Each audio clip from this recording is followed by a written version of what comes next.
Hi everyone, I hope that you are doing well. And today we have with us AIR 101 Akash Kumar. So, Akash has scored 290 in PSIR this time in 2025 mains, and Akash will be sharing his complete PSIR strategy with us today. So, over to you, Akash. So, as Paras sir and I discussed yesterday, the last lecture I did discuss about political science as an optional and how do we need to go about it. But this is more systematic and comprehensive, and it engulfs all the aspect of political science and higher scoring in political science per se. In my personal opinion, how I think political science should go about. We should be going about political science as an optional. So again, the catchy line, okay, not so important. But again, I started from 240s, 250s in last four mains, and in the fifth main, suddenly I had a jump of around 45 marks. Uh, so I did something about it, and I would want to discuss with all of you before I can take certain questions from you. I think I have tried to cover almost everything you would need, but then धीरे धीरे if you feel that there is something else, तो वो करते हैं. Uh, yeah. So what was my strategy? Political science में जब आपको number लाना है, तो it never happens कि ना एक कोई छोटी सी बात होगी जिसके कारण आपका नंबर है. Because competition is extremely huge. तो ये 7-8 पैरामीटर्स हैं जिस पे रिवॉल्व करती है how much marks you get, how is your performance in the examination. और आपको आठों पे वर्क करना पड़ेगा. फॉर सम ऑफ यू 3 और 4 things may be in line, तो बाकी 3-4 पे करना है. But since I am targeting most of the audience, तो हम ये कर लेते हैं. पहला 8 पॉइंट्स क्या थे जो which I think is very important in political science. First is notes for every pointers. कुछ कुछ बातें लास्ट लेक्चर में करी होगी, बट थोड़ा स्ट्रीमलाइनिंग के लिए I have put it here. Second is जब नोट्स बना ली तो एडवांसमेंट करेंगे, इनहेंसमेंट करेंगे, जो हम बात करते रहते हैं, वैल्यू एडिशन, इंट्रोडक्शन बनाए, कंक्लूजन बनाए, टॉपर कॉपीज से क्या उठाए. Once you have done that, then there is a current affairs. कुछ आंसर सोल्यूशन पढ़ने हैं क्या किसी प्रोमिनेंट कोचिंग के, एडिटोरियल्स पढ़ना है कि नहीं, this debate. Then after these things are done, then we go for PYQ analysis and cyclical streamlining, क्योंकि cyclical वे में क्वेश्चन आता है पॉलिटिकल साइंस में. पेपर को प्रिडिक्शन करना बहुत जरूरी. It's very important to predict the paper for this year. Let's say you predicted for 400 marks, 200-250 का पेपर आ जाएगा. So you write well there and in lesser amount of time. Again that helps you. Then the master of the question, कितना answer writing करना है. Do we have to do daily answer writing, do we have to do brainstorming, full length test, time management और whatever. फिर decision making एक question होता है कि भाई 1A करे, 1B करे, 2A करे या 2B करे. Then another question which is short notes बनाए ना बनाए, कैसे बनाए. And then 8 I think the most important is उस दिन क्या करे जिस दिन पॉलिटिकल साइंस का उस संडे को पेपर होगा, which is D day preparation. 3 घंटे 5 मिनट हमें लगभग मिलते हैं पेपर को. 5 मिनट पहले पेपर डिस्ट्रीब्यूट होता है. 6 और 10 मिनट्स की गेमोलॉजी क्या होगी, how do we go about the paper, and what should be our paper attempting technique. It has evolved over last 5 mains.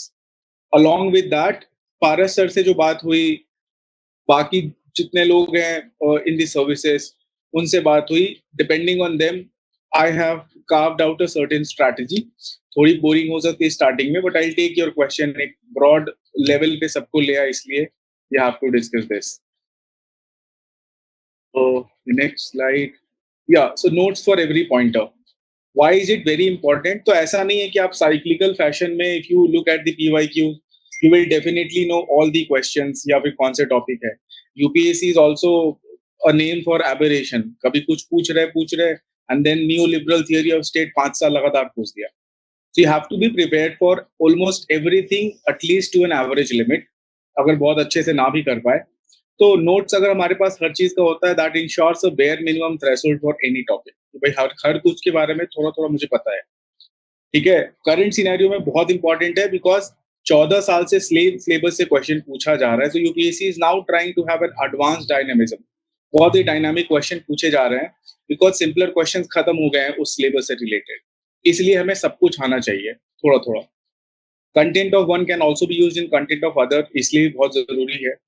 Then the sources हम कहाँ से उठा सकते हैं. देखिए, I am not vouching for anyone, but मुझे लगता है अपना काम है कहीं से नोट्स उठा लेना एक एवरेज लेवल का, उसको इनहेंस कर लेंगे बाद में. तो these could be certain things जहाँ पे हम यूज कर सकते हैं. First could be coaching material, जैसे सारथी आईएएस का विवेक वाघमारे सर का एक नोट्स है मार्केट में. It could be a good starting point. सब कुछ के बारे में थोड़ा थोड़ा दिया हुआ है. Could be a good starting point. Then you have a topper notes. Utkarsh Dwivedi sir के ऑनलाइन नोट्स है. You can also look at that. That also helps you. Test paper के सोल्यूशन करंट अफेयर्स को कवर करने में आपको help कर सकते हैं. कोई भी प्रोमिनेंट कोचिंग का उठा लीजिए, वहां पे आपको इस साल के जो क्वेश्चन आने वाले हैं उससे रिलेटेड कंटेंट मिल जाएगा. You can also do chat GPT. Chat GPT मैंने बहुत ज्यादा किया है. Can talk about it. ठीक है. Idea should at this point in time, हमारा ये इस लेवल पे, पॉइंट नंबर 1 पे जो आप हैं स्टार्टिंग पॉइंट पे, you should not be thinking too much about एकदम बहुत ही बढ़िया नोट्स है कि नहीं आपके पास.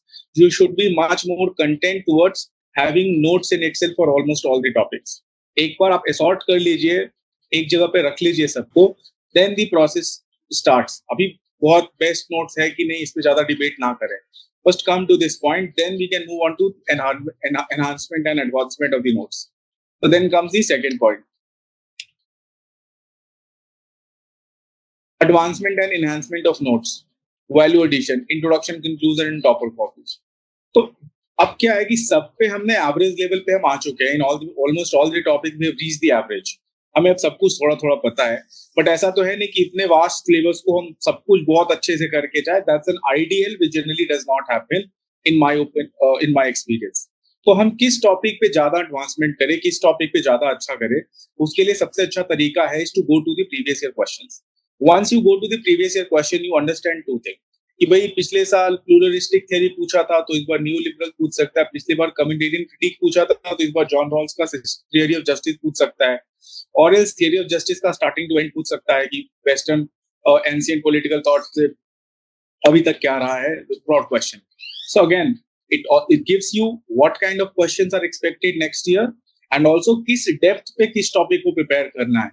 तो अगर आप अभी 1A के टॉपिक्स देखेंगे, काफी डेप्थ में क्वेश्चन आने लग गए. ये again the same idea, 14 year का पेपर हो गया है, सिलेबस हो गया है, then they have exhausted all the easier questions. तो अभी ये टफ पूछना पड़ेगा. That's how the competition has also risen up. अब जब आप देख लिए कि कौन से क्वेश्चन आने वाले हैं, किसमें क्या डेप्थ चाहिए, क्या सेक्टर्स है, जैसे इंडियन पॉलिटिकल थॉट अगर आप 1A में प्रिपेयर नहीं करेंगे तो कम से कम 1 या 2 ब्लॉक आप अटेम्प्ट नहीं कर पाएंगे. UPSC has this notorious habit of putting one question of IPT in question number 4 and there could also be a question in question number 3. अगर आप दोनों में कॉन्फिडेंट नहीं है, it will be very very difficult for you to attempt those two questions. So you are left with only question number 1 10 mark वाले and probably question number 2 अगर वो doable है. तो इंडियन पॉलिटिकल थॉट, अगर क्योंकि western political thought हमें आता है, इंडियन पॉलिटिकल थॉट को आप अच्छा कर लेंगे, you will largely be able to attempt 3 questions from paper 1A. और फिर 1B पे आपको बहुत ज्यादा रिलाई नहीं करना पड़ेगा, जिसमें आप एवरेज आंसर राइटिंग करते हैं मोस्ट ऑफ द टाइम. अब उन चीजों को जिसको उठाया है, you have to advance that. You have to do certain enhancement. थोड़ा करंट अफेयर्स ही उठाइए, थोड़ा टॉपर कॉपीज देखिए, थोड़े टेस्ट पेपर के चीजों को उठाइए. और अब उन सारी चीजों को जो 30-40 इंपॉर्टेंट 30% इंपॉर्टेंट क्वेश्चन टॉपिक्स उठाए आपने, make the content reach to an excellent level for yourself on those particular topic. Now बहुत बार ऐसा भी होता है कि जो आपने नोट्स बनाया है that is just decent, not good enough. For example जो आजकल फेमस नोट्स चलता है मार्केट में, that isn't that good for Indian political thought और पर से 1B. आपको ये सब अटेम्प्ट करना, आपको कुछ एक्सटर्नल सोर्सेज रेफर करने पड़ेंगे, कुछ टॉपर के नोट्स को, चैट जीपीटी को, मार्केट में जो नोट्स है, आप you have to do pace and cross, mix and match to reach a desired level of answer writing in these kind of thing based on the content part of it. अब यहाँ पे आप थोड़ी सी चीजों को change करने के लिए कुछ कोटेशंस लिख सकते हैं कि भाई लिबर्टी में तो हम क्या ही लिखेंगे, जस्टिस का क्या ही लिखेंगे. एक अर्नस्ट बार्कर का एक कोट लिख लिया and you keep on using that whenever a question on justice comes. तो आपका एक फिक्सेट हो गया. There is nothing to be worrying about in introduction. उसी तरह से स्टैंडर्ड इंट्रोडक्शन, अगर आपको लेट्स से 20 मार्क का question is coming, so you just can't right 2 liner introduction. तो हम 2 पैराग्राफ का लिखते हैं. तो what is the context? So you'll have to talk about that liberal and communitarian debate कि communitarian की justice जो थी वो aggregated view थी और that was winning the battle, जो liberalism से battle जीतता जा रहा था. And in that realm, John Rawls came as a revival of the liberal order via his theory of justice. आप ये डिबेट बताएंगे तो आपको बहुत क्लियर कट पता चल जाएगा कि थियरी ऑफ जस्टिस इजाद की हुई थी. Why did theory of justice journals जब लाया तो how did liberal order again came to the highest point और कम्युनिटेरियन डिबेट से तो लार्जली सॉल्व कर पाए थे। Again those could be done. Conclusion में क्या लिखे, लाइक इंडिया का आप एग्जाम दे रहे हैं यूपीएससी, सो इंडियन सेंट्रिक कुछ बातें करें कि भाई जस्टिस ने हमने कैसे इंश्योर किया, तो लेक्सिकल ऑर्डर में आप देखेंगे रिजर्वेशन को हम कहीं वहां पे फिट कर सकते हैं। देन आर्टिकल 14 की आप बात करिए, राइट टू इक्वलिटी है, लेकिन जिनको एक्स्ट्रा जरूरत है 15 फॉर में उनको हम देते हैं। You can talk about it. Now once you have done these codes and all, देखिए ऐसा नहीं कि आप पूरा बना लेंगे, धीरे धीरे चीजें ऐड होंगी और जितना आप पहुंच पाएंगे वो एनफ है। पारा सर भी लेक्चर लेंगे, मैं भी और लेक्चर लूंगा वैल्यू एडिशन के लिए थोड़ी बहुत। इन सबको मिला के करना है, ऐसा नहीं कि आज आपका सब बन जाएगा तब आप आंसर राइटिंग करेंगे। एक आइडिया ये है कि you have to have certain things, वो हम करेंगे। नाउ करंट अफेयर्स की कुछ रेलेवेंट एग्जांपल्स, जैसे 1B में जनरली हम क्वेश्चन नंबर 8 पक्का करते हैं। Why do we do that? Caste, religion, ethnicity, इन सब से होता है। क्वेश्चन नंबर 7 अगर आप देखेंगे तो उसमें एक ना एक कोई डिफिकल्ट क्वेश्चन 15 मार्क का घुसा देंगे तो आपको अटेम्प्ट नहीं कर पाएंगे। So you are left with question on preamble, fundamental right, which is largely GS centric answer हमें पता होता है। क्वेश्चन नंबर 8 जो है caste, region, ethnicity, political party and ये सब, वो हम जनरली अटेम्प्ट करते हैं, that is largely doable. Now हमें पता है तो कास्ट में अभी भी हम पुराना अजगर मजगर pollution, we should not be going for that. हम बहुत नया, जैसे यूपी में अखिलेश यादव ने पीडीए बनाई थी, देन कर्नाटका में अहिंडा बनाई गई थी, फिर लोकसभा 2024 के इलेक्शन में भी कुछ कोलिशन बनाए गए होंगे स्टेट लेवल पे, सेंट्रल लेवल पे, आप उनकी बात करिए। वेस्ट बंगाल में क्या स्ट्रैटेजी रही है, अगर कोई ऐसी कोलिशन वैसी बात कीजिए। इंस्टीट्यूशनलाइजेशन एंड डी इंस्टीट्यूशनलाइजेशन कैसे हुआ है, you need to be very relevant. Supreme Court का जजमेंट क्या आया है नया उन चीजों पे लेके, you should be talking about it. नए जजमेंट्स उठाइए, क्लासिकल जजमेंट्स तो है ही भाई, केशवानंद भारती एंड ऑल। नए जजमेंट्स क्या है, that will give much more realistic and contemporary importance, can bring contemporary importance to your syllabus. उस हिसाब से टॉपर ने कुछ उठाए हैं, अपने टॉपर से कुछ खुद का इंटरवेंशन किया है, इन्वेंशन किया, discovery, whatever they have done, उनके कॉपी से भी आप वैल्यू एडिशन उठा सकते हैं, इंट्रोडक्शन इन सब से, that would make things easier for you. और आप उनका आंसर राइटिंग भी देखेंगे, थोड़ा बेनिफिट होगा। चैट जीपीटी आप बहुत एंडलेसली यूज कर सकते हैं। देखिए हेलुसिनेशन इन सब का प्रॉब्लम है, बट वो छोटा ही प्रॉब्लम है, ऐसा नहीं कि कुछ बहुत ही अतरंगी। और आपको इतना तो आता ही है, पॉल साइंस पढ़ चुके हैं आप, अलग अलग तरीके से क्वेश्चन फीड करेंगे, अलग अलग आपको चीजें मिलेंगी। आई थिंक मेरे लिए तो काफी ज्यादा इंपॉर्टेंट रहा है ChatGPT. So but then value addition की एक लिमिटेशन है, 19 क्वेश्चन ही लिखने हैं हमने। ऐसा नहीं हो कि 200 पेज का वैल्यू एडिशन बना दी, 5-6 पेज बहुत है। आप उसको यूज कर पाए, इस पे एक लेवल के पास ज्यादा ध्यान देना है then thinking of having too much of a value addition. And value addition does not happen on day 1, ठीक है, कि पहले पूरा वैल्यू एडिशन करेंगे तब लिखेंगे। This is the most bigger problem which we have to face as mentor, कि sir पहले क्लियर कर लेते फिर लिखेंगे। Value addition is a parallel game. Your answer writing is a parallel game. You learn more value addition, you try implementing that. दोनों एक साथ parallelly चलते हैं. It's not one after the other. तो आप वो भी ना करें. Once you've done this, then the third thing.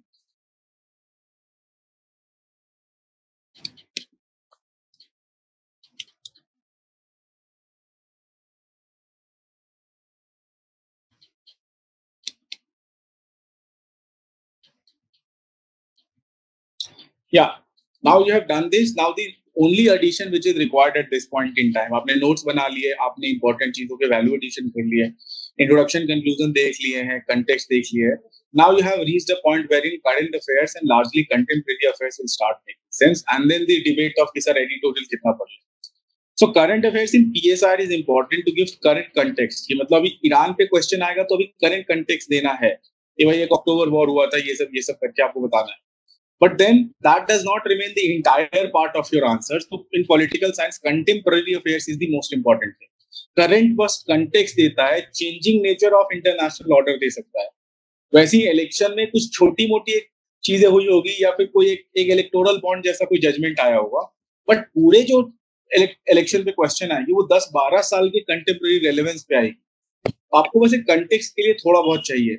Largely contemporary जो आपके नोट्स मुझसे ही होगा, ठीक है, तो थोड़ा बहुत. तो कैसे करें? करंट अफेयर्स के लिए बहुत माथापच्ची चल रही है. What should we do? Lot many issues. In my opinion you should take any current affairs magazine. Let's say Vision का ले लिया for example. List down the topic of last 1 year in polity and also in IR. Polity में आप जो छोटे मोटे scheme होंगे ये सब छोड़ना है, बड़े बड़े टॉपिक्स उठाने हैं, एंड आईआर के टॉपिक्स उठाने हैं जहां पे जो जो मेजर इवेंट्स हुए हैं, इन टॉपिक को एक जगह लिस्ट डाउन करना है।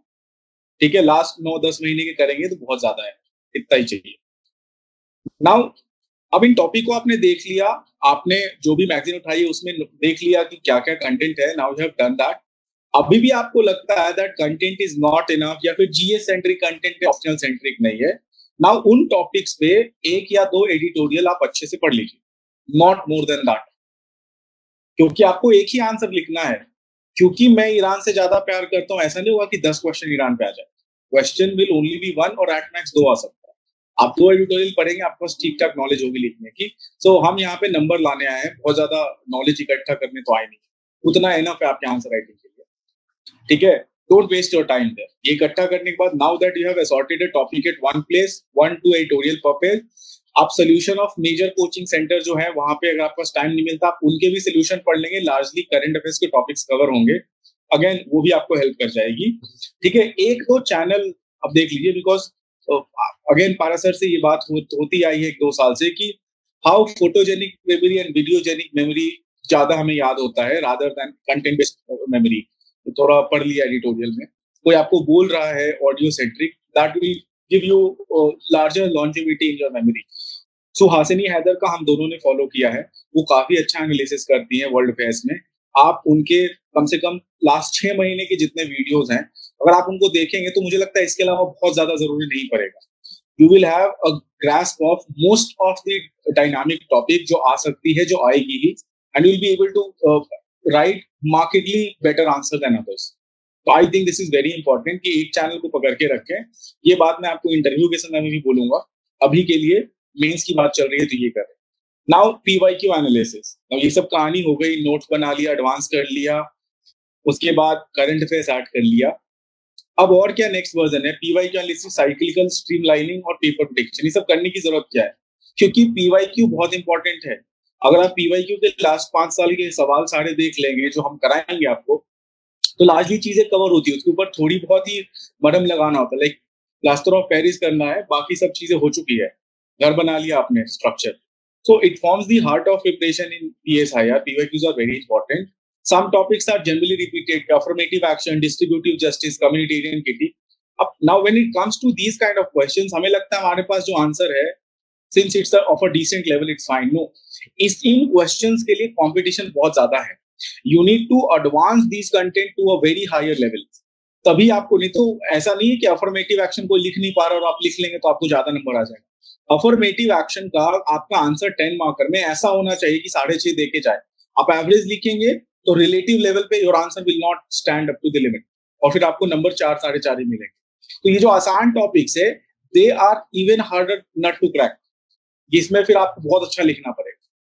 सो अगेन, जो रिपीटेड थीम है इनको देख लीजिए, आपने बहुत अच्छे आंसर्स लिख रखे, कंटेंट है नहीं है, and all those kind of things. It is very very important. So need to have an excellent write up for all these, as all the aspirant would need to be generally be writing good answers on it. Question cyclical order में repeat होते हैं कि भाई एक साल communitarian की ठीक पूछा तो एक साल वो पूछा है, एक बार बुद्धिज्म पूछा है तो अगले बार मनुस्मृति पूछा है, या फिर बी आर अम्बेडकर जी के बारे में पूछा है, सर सैयद अहमद खान गांधी जी के बारे में। You will be able to understand that. It helps you in having a nuanced answer content preparation for them. सबके लिए तो नहीं कर सकते, तो अगेन पीवाईक्यू। एक्सेप्शनल सर्कमस्टांसेस में PYQ will also tell you कि साइक्लिकल ऑर्डर नहीं फॉलो होता है। एक ब्रॉडर चीज, जैसे जस्टिस ने डिस्ट्रीब्यूटिव पूछा, रीडिस्ट्रीब्यूटिव पूछा, अफर्मेटिव एक्शन पूछा, फिर देन सडनली पूछा कि ग्रीक टाइम से अभी तक लेके जस्टिस का क्या रेलेवेंस रहा, 2020 का पेपर देखिए। So they're adding on another layer of question, which is what has been the entire flow of thing in a particular thing, like liberty or equality or justice or whatever. Power का view कैसा रहा है, liberty पे view कैसा रहा है, feminism पे view कैसा रहा है, they can ask you right from the start till now. तो इसमें आपको बिल्कुल नया एआई वेआई ये सब पे बात करनी पड़ेगी, फेमिनिस्ट मूवमेंट पे बात करनी पड़ेगी। ठीक है, तो PYQ will also help you in this. हम जब एनालिसिस कर रहे होंगे 1A का तो मैं आपको सब बताऊंगा, but for now I am telling you at least this much. ठीक है, तो match the content, cyclical order में क्या आएगा, जैसे इंडिया जापान आपको लगता है अभी न्यूज में इतना ज्यादा नहीं है, and lot many focus is being given on let's say US and all, but जरूरी नहीं कि यूएस आए ही आए, और आएगा भी तो ऐसा नहीं कि जापान नहीं ही आएगा। UPSC also follows a cyclical order, तो जापान छोड़ के जाना एक बहुत बड़ी बेवकूफी होगी, बिकॉज एक ब्लॉक आपका खराब हो जाएगा, you will not have the confidence to write better answer. तो आप देख लीजिए कि जापान भी प्रिपेयर करना है, क्योंकि UPSC follows the syllabus, they do not too much focus on कि अभी करंट में जो चल रहा है सिर्फ वही पूछेंगे। इट्स नॉट लाइक दैट, वो ज्यादा इंपॉर्टेंट है, but then other things will also be asked. So this is how PYQ and all is important. फिर अब आंसर राइटिंग का जो गेम है, now content advancement, then we have seen current affairs, अब हम आ गए पीवाईक्यू, हमने सब एनालाइज कर लिया लेकिन सबसे मेन काम है, UPSC mains is an answer writing paper, it's less of a content paper. सबसे इंपॉर्टेंट काम आता है आंसर राइटिंग।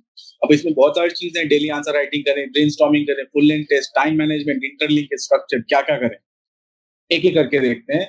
रेगुलर ब्रेनस्टॉर्मिंग, क्योंकि इस बार टाइम कम है, we hardly have 2 months। Regular brainstorming करें, 4-5 सवाल ले, चाय पी टपरी पे हो या जहां भी जो कर रहे हो, स्टार्ट थिंकिंग ऑन दोस्त, इंट्रोडक्शन क्या लिखूंगा, स्ट्रक्चर क्या होगा, कंक्लूजन क्या होगा, क्रिटिसिज्म क्या होगा, जस्ट रीड थ्रू इट। बोले होता है ना कि context, content, criticism and conclusion, ये 4C का जो आइडिया है, जो हम आंसर राइटिंग पे बात करेंगे, जैसे हम पेपर डिस्कस कर रहे हो, इन चारों स्ट्रक्चर में क्या डालोगे? भाई कंटेक्स्ट है क्या कुछ, कंटेक्स्ट नहीं तो कंटेंट क्या है जो पूछा जा रहा है, देन क्रिटिसिज्म क्या है, for example John Rawls theory, context क्या हुआ कि लिबरल कम्युनिटेरियन डिबेट का से आया है ये, and he wanted to make an universal value free theory. दूसरा कंटेंट क्या है भाई, लेक्सिकल ऑर्डर, प्राइमरी गुड, ये सारी बात कर दी है ना, वेल ऑफ इग्नोरेंस, लेक्सिकल, और ठीक है। उसके बाद आ गया भाई क्रिटिसिज्म क्या है, कम्युनिटेरियन तो अभी भी यही कह रहे हैं कि भाई brutal justification of liberal order है ये सब, और ये बातें कर लेंगे आप कि भाई एटोमिस्टिक व्यू नहीं एग्रीगेटेड व्यू होता है, ये सारी बातें कर लेंगे, वो जो भी 3-4 नाम है। उसके बाद आ गया कि भाई इसका फायदा क्या हो, कंक्लूजन क्या है, कि इंडियन कॉन्स्टिट्यूशन में लिया गया है इनके ऑर्डर को, और आज भी इसको लार्जली गोल्ड स्टैंडर्ड माना जाता है। तो एक ब्रॉड ब्रॉड ऐसे हर क्वेश्चन के लिए आप बना पा रहे हैं, इसके लिए ब्रेनस्टॉर्मिंग बहुत जल्दी करना है। तो ब्रेनस्टॉर्मिंग में एक और फायदा होता है, you have an excellent level of answer writing, very question reading, question reading आपकी अच्छी हो गई तो आप कहीं मिस नहीं करेंगे जो actual essence of a question है। ठीक है, it builds muscle memory, fasten up your thinking, building structure, question readability. ये सब फास्ट हो गया तो टाइम बचेगा, तो आंसर राइटिंग में आंसर ब्यूटिफिकेशन भी हो जाएगा। भाई योर हैंड राइटिंग मैटर्स, ऐसा नहीं कि जीरो मैटर करता, अगर साफ सुथरा लिखेंगे, आप अच्छे से टाइम देके लिखेंगे, तो उसके लिए कहीं और टाइम बच रहा है, because of this muscle memory, it is definitely going to aid you in scoring higher. One of the important thing which helped me this year is because I did so much of brainstorming in daily answer writing that eventually it led to me reaching at this stage. But मैंने पहले 20-15-20 दिन ही daily answer writing करती, उसके बाद scope नहीं होता, इतना हाथ पांव फूल जाते, इतनी सारी चीजें करनी होती है। तो ठीक है, also it balances over and under writing. एक जनरल थीम चल रहा है कि एक पेज तक कंटेक्स्ट कहानी ही बनाते जा रहे हैं, वैसे नहीं है। 10 मार्कर में you hit it directly, 15 marker में आपको एक पैराग्राफ का स्कोप होता है कंटेक्स्ट लिखने की, कहानी लिखने की, एंड 20 मार्कर में 2 क्वेश्चन, दो paragraph, that's it, you hit the paper, this is how you hit the paper. ज्यादा कहानी नहीं कर सकते, and whosoever is telling you should not be doing that. I was doing that and failing miserably in scoring high. Do not do that. ठीक है, तो as a practice you can have 5 question, दिन भर में 4-5 question brainstorm कर लिया, 2 question daily answer writing कर लिया, नहीं तो 3 दिन में 6 क्वेश्चन लिख लिया 1 घंटे। दैट विल हेल्प यू, क्योंकि जब आप एफएलटी लिखेंगे, एक तो ज्यादा एफएलटी लिखना मुश्किल होगा in my own historical understanding. तो आप हर दिन अगर 3 दिन में 1 घंटे लिखने की सोचेगा, नहीं तो एक दिन में 20 minute, depending on how you want to do that. तो आप हफ्ते में 2 घंटे पॉल साइंस लिख रहे हो, डेली इंप्रूव कर रहे हो, that is much more beneficial.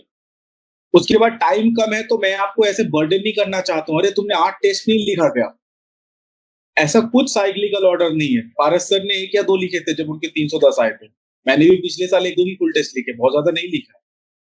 तो आप कम से कम 2 लिखिए, और ज्यादा से ज्यादा 4 लिखने की कोशिश करिए। डेली आंसर राइटिंग लिखेंगे तो ज्यादा एडवांटेज होगा, that should be your idea. मैं बोलूंगा, क्योंकि माय स्ट्रेटजी कि आप 1A जरूर अटेम्प्ट करें, I will talk about the reason, और पेपर 2 का एक फुल लिख लें, क्योंकि 2A भी अटेम्प्ट करने की जरूरत पड़ सकती है, प्रेफरेबली 2 भी है, बट 2A भी करने की जरूरत पड़ सकती है। ये दो टेस्ट आप पक्का लिखें, 1A and paper 2 full. 1B individual, 2A individual आप छोड़ सकते हैं, टाइम नहीं है तो, जो कि नहीं होगा इन माय ओपिनियन, तो ये 2 पक्का लिखें। और 1B और 2A आप डेली आंसर राइटिंग ब्रेनस्टॉर्मिंग के साथ कवर कर सकते हैं। It's not that you are not writing only.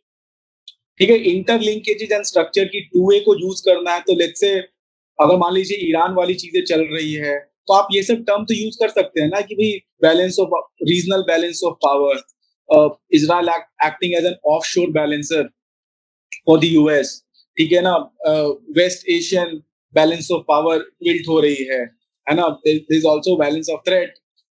ये सब सारी चीजें आप यूज कर सकते हैं। क्या functional theory, new functional theory apply हो सकती है ना, what has happened to the collective security in that region, यही इंटरलिंकेज है। ये सब चीजें आप उधर यूज कर पा रहे हैं क्या, है ना। एक सिक्योरिटी डायलेमा है वहां पे, लेकिन मिडिल ईस्ट में एक इनसिक्योरिटी डिलेमा भी है। ठीक है, तो पारस सर ने एक प्रॉपर लेक्चर ले रखा है इस पे, उसको और थोड़ा अच्छा बनाएंगे फ्यूचर में जब आप एक लेवल पे पहुंच जाएंगे, एक 2-3 वीक के बाद। But this is how interlinkages work, do watch that lecture, है ना। और पीवाईक्यू सेशन में हम डिस्कस करते करते और लाएंगे। दिस इज वेरी इंपॉर्टेंट, क्योंकि आपको थियोरी यूज करने हैं कि भाई रियलिस्ट कोई भी चीजें आ गई कि भाई इंडिया ने जो ईरान का सपोर्ट नहीं किया, देन इसराइल का बहुत ज्यादा सपोर्ट कर रहे हैं, वन साइडेड हो गया, does it reflect the balance nature of Indian foreign policy. Let's say कोई ऐसा अक्यूजेशन आ रहा है या क्वेश्चन के फॉर्म में आ रहा है, so I have to talk from realistic perspective, क्या जो हमारा हेल्प कर रहा है हम उसका हेल्प करेंगे। रियलिस्ट थिंकर इज टॉकिंग कि भाई इजराइल हमारे साथ खड़ा रहता है लड़ाई में, तो हम भी खड़े रहेंगे, है ना। We should shed our dogmas, S Jaishankar sir ने बोला है अपनी किताब में। ठीक है, लेकिन लिबरल ऑर्डर कुछ और बोलेगा कि भाई सबके साथ अच्छा बनाना जरूरी है हमारे लिए। मिडिल ईस्ट में हमारे बहुत मेजर स्ट्रेटेजिक नेसेसिटीज है, हमारे 10 मिलियन लोग रहते हैं। Then we also have our oil security, we are also trying to reach to other location via Middle East, it becomes the important geostrategic arena for us। ठीक है, social constructivism कहता है कि तो बस कहानी कहने वाली बात है। So again, all these perspective, where are these coming from? These are 2A being put in 2B, ये सारी चीजें। इंटरलिंकेजेस, टाइम मैनेजमेंट जितना अच्छा आप करेंगे, तो मेरे साथ क्या हो रहा था कि भाई 4 मेंस दे दिया है, सिलेक्शन हो ही रही है, तो भाई नंबर कम कैसे आ जा रहे हैं। So every time I learn the thing, the most important thing I learn was in fourth attempt, जब मेरे पास सब कंटेंट था, सब कुछ था, but still I fail to cross 250 248 कुछ 247 में से आ गए, is because I was not able to manage my paper on time. तो मेरा स्ट्रेटजी क्या रहता था, जो लार्जली आप लोग का भी होता होगा, पहले 10 मार्कर 5 करें, देन 50-50 के 2 ब्लॉक करें, फिर तीसरा ब्लॉक करें, एंड देन 10 मार्कर पे वापस आए। तो होता क्या था, पहले 10-10 मार्कर पे 5-10 मार्कर पे I used to give 40-45 minutes. अब यहाँ पे आपने 10 मिनट ज्यादा ले लिया, यू सी 35 मिनट पर ब्लॉक की आपके पास टाइम है, दैट इज 175 मिनट, और 4-5 मिनट ऊपर नीचे। ना लास्ट जब 10 मार्कर लिखने जाता था तो 4-4.25 मिनट बचता था। तो माय आइडिया इज कि आप जब एक अच्छा आंसर लिखते हैं, तो आपको from a decent answer you just gain half और 1 mark. But if you write a markedly wrong answer, lower level of answer, you lose 2 or 2.5 marks. तो आपको नेट लॉस हो रहा है। जो आप पहले 5 क्वेश्चन में इंप्रेशन बनाने के लिए पूरा इमोशंस के साथ लिख रहे हैं, और लास्ट 5 में लॉस हो रहा है, it is net a loss. पहले 5 में हो सकता है आपको 3-4 एक्स्ट्रा मिल जाए, लास्ट में 10-12 घट जाएंगे। दोनों पेपर मिला के इफ यू सी, और जल्दी जल्दी में कभी कभी हम क्वेश्चन भी ठीक से नहीं पढ़ पाते लास्ट में, because time management is not that good, उधर भी गलत हो गया। हर पेपर में 10 से 15 का लॉस है। तो if you are standing at 240-245, सिर्फ इसको मैनेज करके आप 265-270 पहुंच सकते हैं। It's as easy as this. और ये करना बहुत मुश्किल है एग्जाम में, तो आपको बहुत ज्यादा स्ट्रैटेजिक चलना पड़ेगा। Then and I was able to do this. इस साल का पेपर मैंने 2 आवर 55 मिनट्स में कर लिया था, because I was hello bent कि कुछ भी हो जाए मुझे ये तो करना ही है, and that will give you a benefit. UPSC सिर्फ आपसे एवरेज आंसर राइटिंग का डिमांड कर रही है, लार्जली 30-40% में आप अच्छा तो लिखेंगे ही। So again, this is what time management का आपका अच्छा है। If you are completing every block in 35 minutes for sure, you will have enough time कि कहीं कोई difficult सवाल भी आ गया, you are able to manage that. Please understand, you should not exceed 35 minutes per block in any case. It will definitely help you। 4 बार बर्बाद हुआ है मेरा पेपर इस चक्कर में, and when I was able to do that, मेरा answer writing का level बहुत ज्यादा ग्रो किया था, ऐसा नहीं है। This has helped me a lot. So again, time management is directly proportional to your marks. You just cannot deviate from this. Now that we have talked about answer writing and all, let us move to point number 6, which is decision making। वैसे तो आजकल जैसा question paper आ रहा है, आप कुछ भी 5 सवाल कर पा रहे हैं, that's a good you have a good level, आप ठीक ठाक पोजीशन पे है already, but it's a quite an important decision to make. अगर इफ यू नो, अगर आपके पास केटी में पांच तीन से ज्यादा सवाल है, सो आउट ऑफ दो सिक्स ऑप्शनल क्वेश्चन पर पेपर, लेट से आपको दोनों में दो दो आता है, then this becomes very important. Criteria क्या है? Solely on which section you are naturally writing well. होता है भाई कि वन ए अच्छा लिख पा रहे हैं, हम टू भी बहुत अच्छा लिखते हैं, लेकिन टू ए इतना अच्छा नहीं लिखते, तो अगर आपके पास ऑप्शन है तो you should go for two B. How many sets you know, पता नहीं है तो कैसे करेंगे? सेक्शन ए सेक्शन बी में one should choose one A and two B in my opinion. अगर गिवन अ चांस कि आपको one A one B two A two B आता है, तो आप वन ए चूज करें और उसमें टू बी चूज करें। इसका रीजन ये है, वन बी में to write a political science kind of an answer will is very difficult. आप ज्यादातर जनरलिस्ट लिख देंगे, और खासकर टाइम का क्रंच होता है तो और ज्यादा दिक्कत होती है in question which are similar to GS. But one है क्योंकि कंटेंट ही is very very optional centric, whatever you write will be technical sort of a thing, और उनको अच्छा भी लगता है because those people are too much good in static.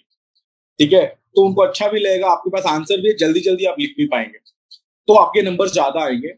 5 साल की एक्सपीरियंस से मैं बोल रहा हूँ। और टू बी में because you have larger scope of writing newer content, निश कंटेंट, है ना। अब वन ए के टू ए के इंटरलिंकेजेस को यूज करने के पास चांसेस है, बेटर एनालिसिस देने के चांसेस है, तो I think you should go for two B. और बाकी में दो दो करिए, लेकिन अगर आपको नहीं आता है तो यू नो कि आप वही करेंगे जो आपको आता है, that should be your thing. ठीक है, तो why two B? Two B allows one to put dynamic content much better than super static 2A, and thus good marking is a high possibility of written well। आपकी answer writing ability बहुत ज्यादा अच्छा झलकेगी वहां पे।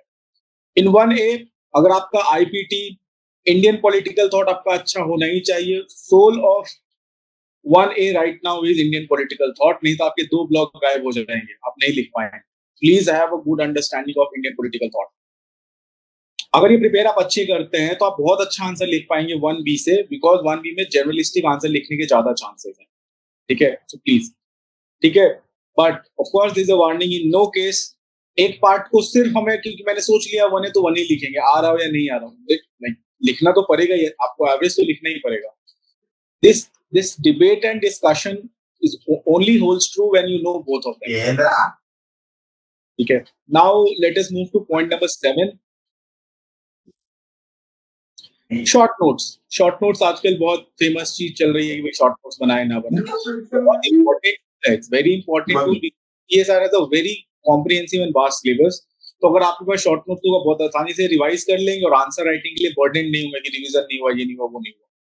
But इसका एक कुछ criteria है, आपके short notes 10% of the original note से ज्यादा नहीं हो सकता, then it's not a short notes, बस उसका काट छांट के लिखा हुआ है। Maximum is 10%। Second is topper की शॉर्ट नोट भी आप यूज कर सकते हो, उसी में मिक्स एंड मैच कर सकते हैं अगर आपको टाइम बचाना है, टाइम की कमी बहुत ज्यादा है इस साल। तीसरा, कोचिंग मटेरियल अवेलेबल है, उनकी शॉर्ट नोट भी अवेलेबल है, फॉर एग्जांपल ट्री डायग्राम होता है, आप उसको भी यूज कर सकते हैं, उसी में थोड़ा बहुत ऐड कर लीजिए, है ना, टाइम भी बचाना अपने को। ठीक है, ऐसा बहुत सारे लोग करते हैं, सर अभी शॉर्ट नोट्स नहीं बना है, शॉर्ट नोट्स जब बन जाएगा तब मैं हर 24 घंटे में 25 घंटे आंसर राइटिंग करूंगा। This is not how it works, this is just your mental illusion to delay answer writing. Short notes cannot become a pedestal on which you will write answer writing.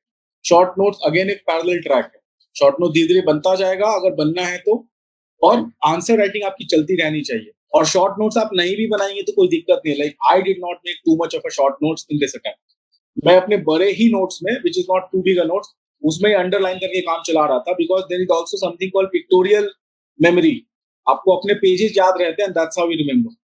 Short notes is a very important tool, but not a panacea, and definitely not important than answer writing. Answer writing ना करने की cost पे short notes ना बना। If you have time, you can make short notes. You can sort of modify short notes of a topper or any coaching material. But short notes बनाने के चक्कर में answer writing ना करना could be extremely dangerous for your cause. Do not do that. Now let us move to the last and most important thing, D-Day का preparation. हम बहुत तैयारी कर लिए, 10 आंसर राइटिंग कर लिए, everything is going good, but then again 250 आ गए। Why does it happen? 6 hour 10 minutes जो है 8:55 पे जब पेपर मिलता है, पेपर अटेम्प्टिंग टेक्निक कैसी होनी चाहिए, हम क्या करते हैं उस दिन? D-Day सबसे इंपॉर्टेंट होता है मेंस में, बिकॉज आपके 5-10 नंबर पर पेपर उस दिन चेंज हो सकते हैं, कम से कम 50-60 नंबर हो गए, लिस्ट में अंदर बाहर हो सकते हो इससे। Forget about getting a good rank और a bad rank. Thumb rule यही है, 35 क्रॉस 5। 175 मिनट का टारगेट होना चाहिए, 5 मिनट आपके स्पेयर होने चाहिए, या फिर कहीं 4-5 मिनट एक्स्ट्रा लग गए तो यू आर बैलेंस्ड। हमें सबसे पहले एक एवरेज आंसर राइटिंग सब में लिखने की कोशिश करनी चाहिए। एक सिमिलर सॉर्ट ऑफ हैंडराइटिंग होनी चाहिए आपकी जैसी भी है। It's not about carving, good carving answer writing नहीं करनी। It's not an exam of handwriting, but it's an exam of uniformity. आप जैसी यूनिफॉर्मिटी को चेंज करेंगे, examiner will get to know कि आपने जल्दी जल्दी में लिखा है या आप अपने बेस्ट पोटेंशियल में नहीं लिखा है। आप टॉपर का कभी भी पेपर एनालिसिस करेंगे तो आप देखेंगे लार्जली इट्स होमोजीनियस, बहुत ज्यादा चेंज नहीं होता। ठीक है, रीड द क्वेश्चन वेल, उसके हिडन अपर्चर होता है। आपको लग रहा होगा कि है ना, जैसे क्वेश्चन आता है ना जीएस में, nature of bhakti movement, it's not a question on bhakti movement, it's question on nature, भी डिवोशनल है, स्टेट सेंट्रिक है, क्या है। This becomes the quintessential keyword in that question, वो बहुत जरूरी है। ठीक है, तो आप कैसे करेंगे पेपर। 8:55 में आप बैठे हैं, similar will hold true for paper 2। 8:55 में आप बैठे, you start looking at the question.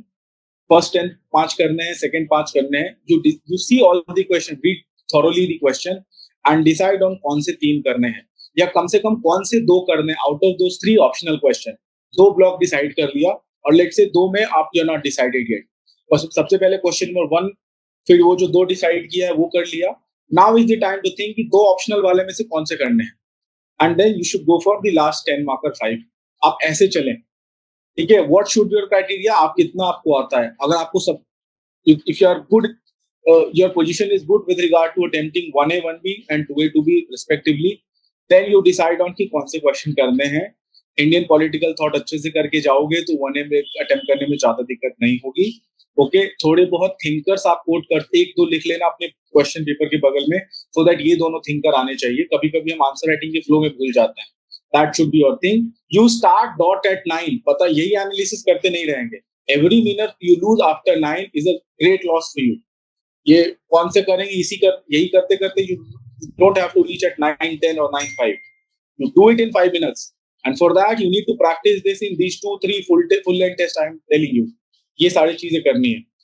Okay, so this will give you understanding कि उस 5 मिनट में सारा काम कैसे कर लेना है। How do you start with thing, time stamp पूरा करते रहना है। पहला ब्लॉक 35 मिनट्स में हुआ कि नहीं, और अगर 3 मिनट हो गया तो अगले ब्लॉक से कोर्स करेक्शन करना चालू करना है। सी द आइडिया इज कि लास्ट के 6-7 questions we are writing really poor, that should not happen.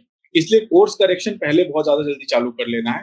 This is the paper attempting technique I am talking. ठीक है, सेकंड थिंग, आजकल ये बहुत डिफिकल्ट सवाल आने लग गए हैं 10 मार्कर में, जैसे red lipstick movement and all. People will generally tell you to leave this question. I also used to leave this question. Never leave this question. Red lipstick movement जो है विमेन के लिए है। किसी भी विमेन मूवमेंट में, किसी भी इन्वायरमेंटल मूवमेंट में एक कॉमन कॉज होता है कि भाई एक अफेक्टेड कम्युनिटी थी, उसका इफेक्ट में ये हो गया, इसको चेंज करने से how does it gives leads to rights of the people, how does it act as a pressure group kind of a thing in environmental setup, ecocentricity को कैसे बढ़ाता है, and what were the limitations कि भाई बहुत ज्यादा लोग नहीं आ पाए इस चीज में। So any environmental movement you tell me, I'll be able to talk about these things. Was it an empty stomach movement or a full stomach movement? मतलब साइंटिस्ट थे उसमें या फिर नीचे तबके के लोग ही सब कर रहे थे। I think this becomes very important. Now, thank you for this thing. अब मैं थोड़े बहुत है ना अपने नोट्स और आंसर राइटिंग आपको दिखाना चाहते हैं। Can join this Telegram channel. बहुत ज्यादा एक्टिव नहीं रहा हूँ, but then you can join, और धीरे धीरे I try putting it here. So I think I'm sending this to Paras sir. Yes. अब मैं आपको 3-4 चीजें बताना चाहता हूँ with regard to answer writing. So this is my paper जो मैं लिखता था आंसर राइटिंग के लिए डेली लेवल पे, कभी कभी एक फ्रेंड के साथ। So you have to exactly do like this. The question is the rise of identity politics in developing society strengthening democratic inclusion या फिर तोड़ रहे हैं? तो पहली चीज क्या है, राइज, मतलब आइडेंटिटी पॉलिटिक्स राइज हो रही है, तो पहले आपको इसके बारे में बात करनी पड़ेगी। Then the another important thing is developing society. तो आप देखिए ये सब चीजें मार्क करी जा रही है। These are most significant part of this question. ठीक है, अब बढ़ा रही है घटा रही है। तो सबसे पहले मैं आइडेंटिटी पॉलिटिक्स, 15 मार्कर क्वेश्चन है, मैंने बोला एक पैराग्राफ मेरे पास कहानी करने के लिए है, so I will do this. I'll write identity politics is a phenomena of political segment of voting and elections working on the lines of ascriptive identities। यही होता है। अब जब मैंने बात कर दी तो मैं किसकी बात करूंगा, FW Ricks की बात करूंगा। Developing societies are prismatic, polity modern है, सोसाइटी ट्रेडिशनल है, इसलिए आइडेंटिटी पॉलिटिक्स आती है। ये मैंने कंटेक्स्ट सेट कर दी कि ये है। ठीक है, अब हम आगे identity politics on the line of caste has led to democratization, क्योंकि हमें डेमोक्रेटाइजेशन पे बात करनी है, तोड़ने पे, है ना। सोसाइटी ऐसा रजनी कोठारी कह रही है, ब्रैकेट में लिख दिया। In other South Asian developing society, देखिए 2A के जो आंसर्स हैं आइडेंटिटी पॉलिटिक्स इन सबके, आपको हमेशा नेपाल, बांग्लादेश इन सब की बात करनी पड़ेगी। जो 2A में जब हम आएंगे स्पेसिफिक लेक्चर पे तो हम ये बात करेंगे। Never only try putting Indian scholars, क्योंकि साउथ एशिया की बात चल रही है। Point number 3 and 4 of 2A ऐसा ही है। ठीक है, तो other South Asian developing society democracy got fracture due to absence of caste, लेकिन इंडिया में रह गया। तो अभी हम सपोर्ट में बात कर रहे हैं। ऑल्सो देखिए, आप फ्लो की बात करें तो ये सब डालते जाइए। अकॉर्डिंग टू डोनाल्ड हॉरोविट्ज, एक फुल नेम लिखने का भी आप आदत डाल सकते हैं। That will give another scholarly look to your answer. Ethnic mobilization developing society has led to mass participation election. अब देखिए क्या आ गया। He talked about strengthening of democracies in Latin America countries like Bolivia due to ethnic mobilization. ये example आप generally नहीं लिखेंगे, notes में नहीं है। ये चैट जीपीटी से आपको उठाना पड़ेगा, या सोल्यूशन किसी कोचिंग का आपने अगर आपने पढ़ा है, मैं तो चैट जीपीटी से किया था, वहां से उठाइए। क्यों पढ़ा ये? बिकॉज मुझे पता है 2A का जब क्वेश्चन आएगा तो सिर्फ इंडिया की बात करना ही नहीं है। तो मेरे पास कम से कम 10-20 एग्जाम्पल थे जो मैं धीरे धीरे डालता जाऊंगा चैनल पे। मोरोवर और भी बात कर लेंगे, 1.5 पेज तक इसको घुमाएंगे क्योंकि दूसरा बात करना है। Moreover regional identity in developing societies has led to more inclusive democracy, जैसे free Catalonia movement, Spain is a prime example. वैसे देखने में आपको लग रहा होगा ना कितना महान बंदा है, मतलब पता नहीं कहां से ये सब एग्जांपल लेके आया है। पहले ही पता है कि लिखना है कहीं और का, तो मैं नेट पे सर्च कर लूंगा what have been democratic ethnic movement in developing world. 10 example दे दे मुझे, I will put it there, इनको ही मैं यूज करता रहूंगा। 3-4 इसमें, 3-4 अगले क्वेश्चन में। 2 क्वेश्चन से ज्यादा आना ही नहीं है। मुझे भी पहले ऐसा लगता था टॉपर ये कहां से लिखते जा रहा है। वेरी सिंपल, ऐसे ही उठाना है। फिर अब जेंडर में बात करें, addition to that gender identity movement has also lead. For example मैंने औरत मार्च कर रखा था, औरत मार्च मूवमेंट इन पाकिस्तान। तो आप एक नया कंटेंट दे पाएंगे। अब जब 1.5 पेज खत्म हो गया, अब थोड़े आगे बढ़े। However rise of identity politics in developing world has led to division on caste line. India का है तो पहला बात तो इंडिया कर लेंगे। दीपांकर भट्टाचार्य जी ने क्या बोला है, has called caste as a dividing force in Indian politics, violating ideals of unity and integrity. बगल में प्रियम्बल भी आपने लिख दिया। Moreover, identity politics based on ethnicity has led to violence among ethnic groups and led to majoritarianism and suppression of multiple rights. भिगु Pareek ने बोला है कि सिनेला versus Tamil in Sri Lanka. Also, overt identity politics has led to federal issues, the language issue, Dravidian and son of soil movement, ये सब। अब ये सब कहानी बताने के बाद हमने ये बोला अब इसको बंद करना पड़ेगा, आंसर लिखना है। 10 identity politics has been a mixed bag, क्योंकि उसने खुद ने क्वेश्चन में बोला, मैं भी यही बोल दूंगा। The need is to move beyond that by better policies like inner party democracy, cooperative federalism etcetera. The Kuki Meitei tussle in Manipur as per Atul Kohli necessitates the need to move to beyond ascriptive politics to secular politics as called by Professor Yogendra Yadav of Identity Plus Politics. तो मेरा idea ये है कि मैं forward looking बातें करूंगा तो वो इंडिया पे बात करूंगा तो ज्यादा इंपैक्ट है। फ्री कैटोलिनिया मूवमेंट का एग्जांपल दिया था, बट स्पेन में मुझे क्या करना चाहिए मैं वो क्यों बोलूंगा, इसलिए कि it has to be forward looking. If backed by a thinker it's good, but एक प्रॉब्लम सॉल्व कर रहा हूं। This is how you write. एक बहुत इंपॉर्टेंट चीज क्या मिलेगी आपको आंसर राइटिंग में दिस ईयर, पिछले 4 साल में नहीं कर पा रहा था। एक ही टाइप का आपको आंसर राइटिंग दिखेगा, मतलब कहीं बहुत ज्यादा हैंड राइटिंग ऊपर नीचे नहीं होगी, लाइन स्पेसिंग बहुत चेंज नहीं होगी। ये बहुत ज्यादा आपको हेल्प करेगा। अब दूसरे क्वेश्चन पढ़ते हैं। To what extent to catch all party dilute ideological commitment in contemporary democracy. अब पिछले क्वेश्चन में मैंने यूज नहीं किया था, तो मैंने सोचा कि थिंकर से स्टार्ट करते हैं, तो लिख दिया political parties are sign of an on to electoral democracy and it does the important work of mass participation in index aggregation, Harold J Laski. लिख दिया पॉलिटिकल पार्टीज, 15 मार्क का वैसे भी थोड़ा टाइम तो है लिखने का। However, in contemporary democracy, मतलब इस आइडिया के बियॉन्ड मास पार्टिसिपेशन और इंडेक्स एग्रीगेशन सिर्फ नहीं कर रही, इस आइडिया के बियॉन्ड कंटेम्परेरी डेमोक्रेसीज में लेसर फोकस हो गया आइडियोलॉजिकल लाइंस में। Parties have turn into a number game, यही तो क्वेश्चन बोला गया है। ठीक है, अगर आप ऑटो वन कर्चाइमर की बात करेंगे तो ये talked about it.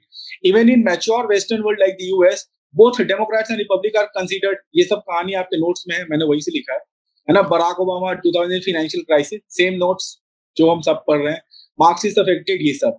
Also duty, अब बता रहे हैं कि कैच ऑल सिंड्रोम के कारण और भी क्या हो गया है, even the rightist parties go for social welfare, मतलब जो राइटिस्ट है उसको तो एकदम नाइट वॉचमैन स्टेट, मतलब स्टेट को बहुत कम रखना था ना, ये भी अब यही कर रहा है कि भाई हम ये देंगे वो देंगे।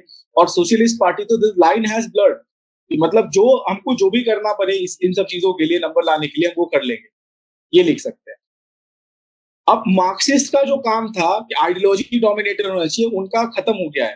That is also the CPI in Kerala gave the ideals of land reform, ये तो लैंड रिफॉर्म के लिए आए थे, ये भी खत्म कर दी, बहुत ज्यादा हो नहीं पाए एक लेवल के बाद, अगेन ये बातें कर ली। अब हम मूव बियॉन्ड कर लेंगे इससे। सर थोड़ा नेक्स्ट पेज, या however at the core of catch all parties the basis of ideology dominates in policy making, ऐसा नहीं है कि पूरा ग्रास, पूरा सब कुछ ब्लैक हो गया है, कुछ व्हाइट चीजें भी है जो इन चीजों को ग्रेइश बनाती है। The Labour party under Keir Starmer in the UK, अब क्या इतने देर तक ना बाहर की कुछ बात नहीं करी, तो वही एवरेज सा कंटेंट लग रहा है, थोड़ी कहानी बनानी है। Has started supporting people with effective NHS, even in India the coalition of UP and NDA, even though signal of catch all party showcases broad ideological differential, भाई कांग्रेस की जो यूपीए और एनडीए है दोनों में एक डिफरेंस तो है ही, भले ही मोटा मोटा काम एक कर रहे होंगे। However, due to liberal triumph of world ideology as predicted by Francis Fukuyama, एक नया कहानी लिया है, यहीं पे नहीं रुकेंगे। In the end of history, countries follow same policies in East and West, ठीक है। तो the current trend of deglobalization has put aside the ideologies of parties in BJP आत्मनिर्भर, तो ये बताता है कि डिफरेंस है, लेकिन फाइनली क्या चल रहा है। प्रोबेबली मेरे पास पेज खत्म हो गया था, एक दो लाइन और लिख के सम अप करता, एक ऐसा आंसर है जो पूरा समड अप नहीं लग रहा है लास्ट में, so I will learn from it और अगले बार से ऐसा नहीं करूंगा, मैं जानबूझ के आपको ये दिखाने लाया। यहाँ पे एक एब्रप्ट एंड हो गया। सर एक टू वे अब देख लीजिए, अब ये तो हो गया, एक टू वे का जो भेजा है वो प्लीज खोलिए।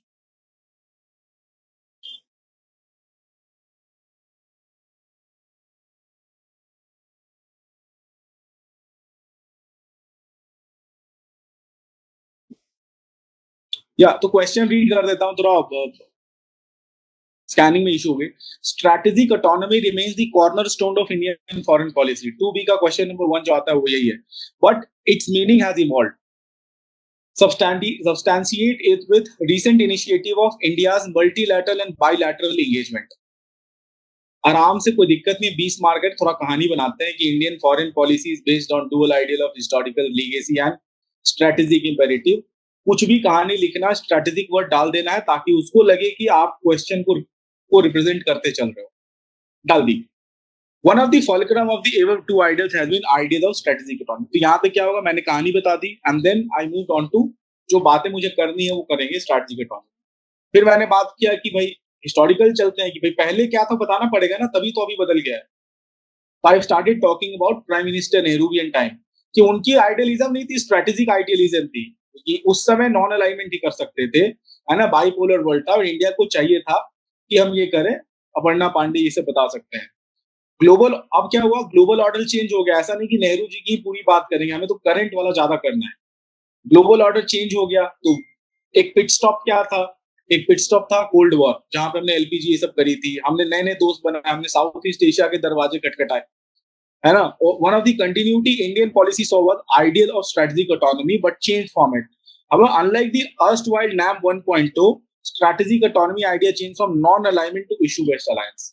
इंडिया में जयशंकर जी तो कह ही रहे हैं, आपको पता होगा। From a defensive posture it move to realpolitik and multi engagement posture. One way अब यूज, टू वे अब यूज होने लग गया है। India's bilateral relation today reflects in various sense the de-hyphenation, तो टर्म देखते जाए आप, of Israel and Palestine is one of the such example। India's move was strategic engagement with Israel post 1992, ठीक है। While was a big votary of two-state solution for Palestine, अब थोड़ा changes आने लग गए। Even in Russia-Ukraine crisis, India maintained strategic autonomy by balancing both West and Ukraine and Russia। भाई वहां भी गए थे हमारे प्रधानमंत्री जी, इधर भी गए थे। This is showcased by prime minister visit. उस समय के लिए कंटेक्चुअल भी था ये आंसर लिखना, तो लिख दिया था कि कीव भी गए थे, मॉस्को भी गए थे in span of less than 6 month, और भी कोई नेता ऐसा कर नहीं रहा था, ठीक है। एट द मल्टीलैटरल एंगेजमेंट, अब एक बायलैटरल कर लिए, मल्टीलैटरल भी देखते हैं, सेम चीज चल रही है। India has maintain the same soft balancing of strategic economy. The recent bring currency debate when India टूक अ मिडिल पाथ, लाना है तो ला सकते हैं, लेकिन हम ऐसा नहीं कि पुश कर रहे हैं, डी डॉलराइजेशन के अगेंस्ट नहीं है। तो एक स्ट्रेटेजिक ऑटोनॉमी बना रखी है कि वेस्ट से कनेक्शन रहे, लेकिन हम कुछ इंडिपेंडेंट स्टेप भी लेंगे। This is showcased by liberal institutional framework, ये कहने की टर्म यूज हो गया, where India is both, sir थोड़ा ऊपर,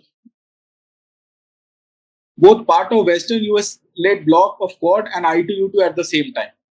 All these showcases India's new exceptionalism of strategic autonomy on active balancing front than passive. तो मतलब एक तो हो गया कि भाई हम कहीं कुछ नहीं करेंगे, एक है सबके साथ करेंगे, दोनों इक्वल हो गया. The new, thus the new strategic autonomy has also given space to India to voice its leadership. भाई leader of the global south कैसे बनोगे? यही सब करके सबसे बना के रखोगे. और इंडिया एक ऐसी कंट्री थी जिसने 125 देश साउथ, है ना, 100 ग्लोबल साउथ के 125 देशों के साथ क्वेश्चन पूछा था, फिर पूछा था आप क्या रखना चाहते हैं. लेकिन there is a limit to it. Trump की जो डीग्लोबलाइजेशन एंड आइसोलेशनिस्ट पॉलिसी है, was like Iran and Israel, Russia, Ukraine has tested India's limit to strategic autonomy. India is forced to take certain side, ये बताना है. Thus, the requirement is of creating a refined framework of strategic autonomy suited to current world in line with India's long-term policy. देखिए sum up कर दिया last. तो अब एक कुछ 1A का देख लेते हैं. मैं 1A के सर को भेजता हूँ.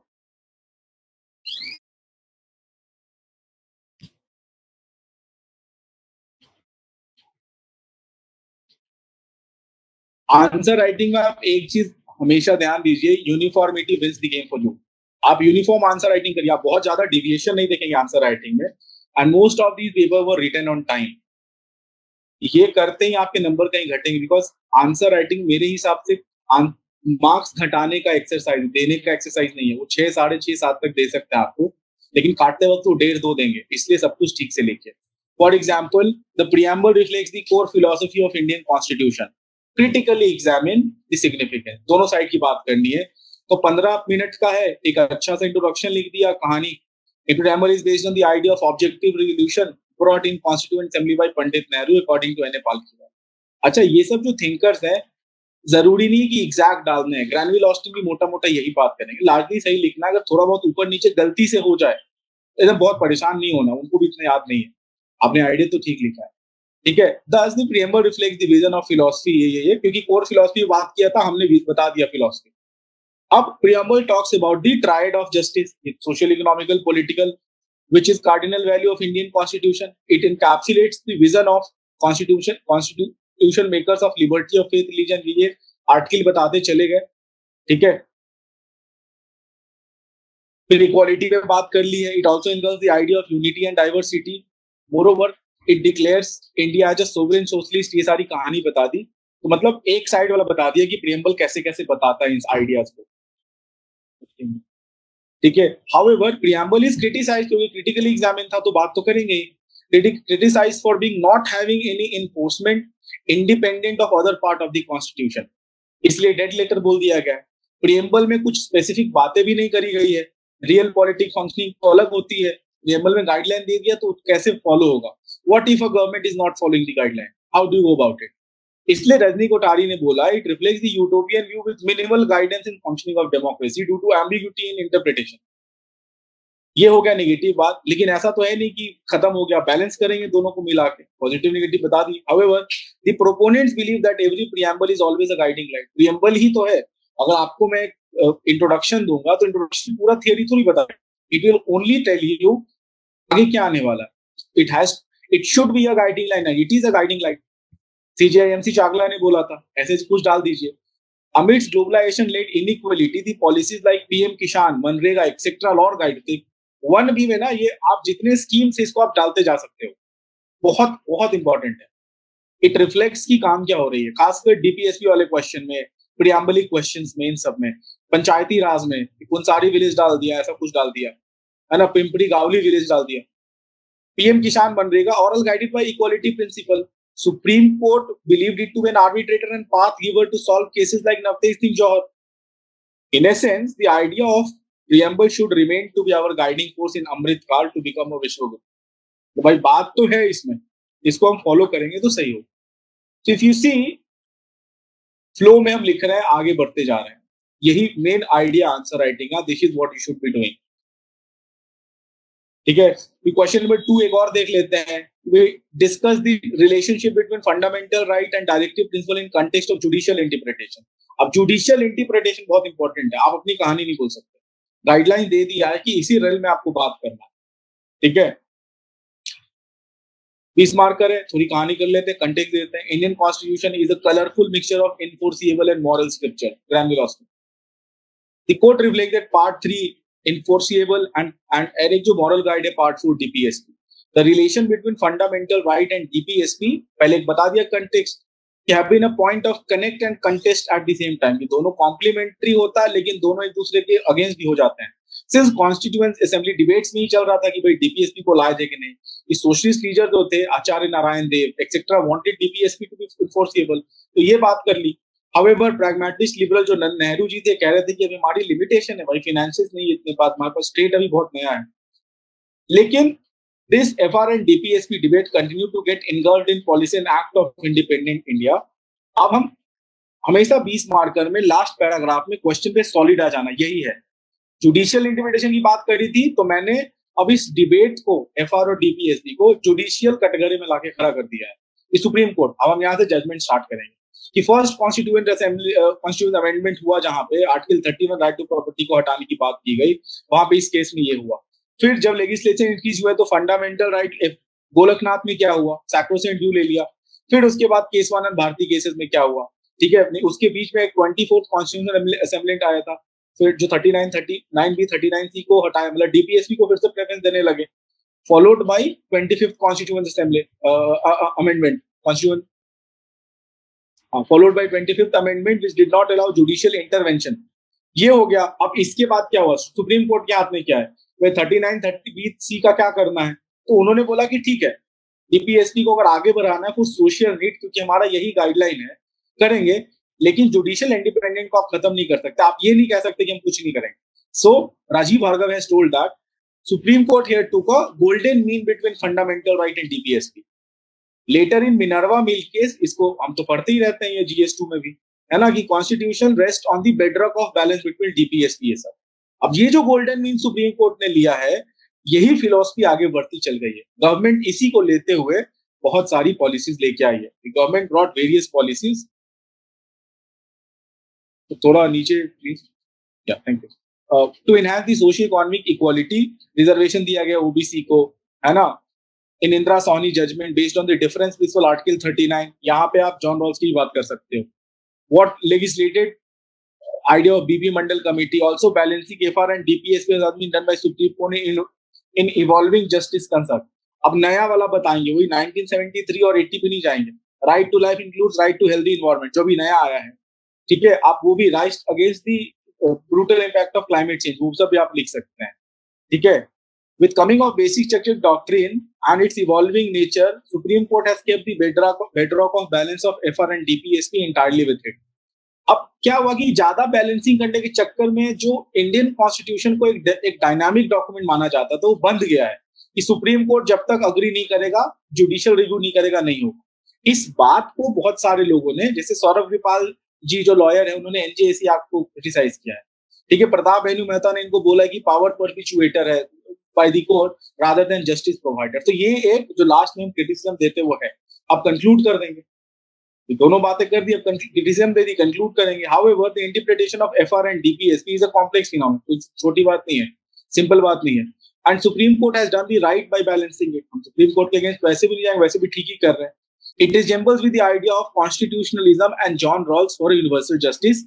अब मैं जब अपना आंसर खुद देख रहा हूं तो मुझे लग रहा है एक लाइन और लगा सकते हैं कि सुप्रीम कोर्ट को जुडिशियल रिव्यू एक को भी बैलेंस करना पड़ेगा, किसमें करना है किसमें नहीं करना है ना, so that it preserves the dynamicity of Indian constitution. और ज्यादा फूल प्रूफ कर देगा आंसर को।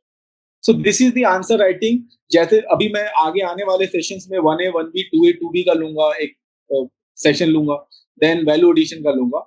इन that also I will keep on showing all these answer writing, कैसे लिखना है, क्या लिखना है। Moreover you can write to Paras sir और write on the Telegram channel. Yes, you can join this। काफी कम ही लोग हैं, so I do not really run a channel, but for you guys, since I'm mentoring you, I will do it, try to do it। कुछ notes डाल दूंगा, कुछ ऐसे। You keep on telling us, Paras sir को बताओ, आप मुझे बता सकते हो उनके थ्रू।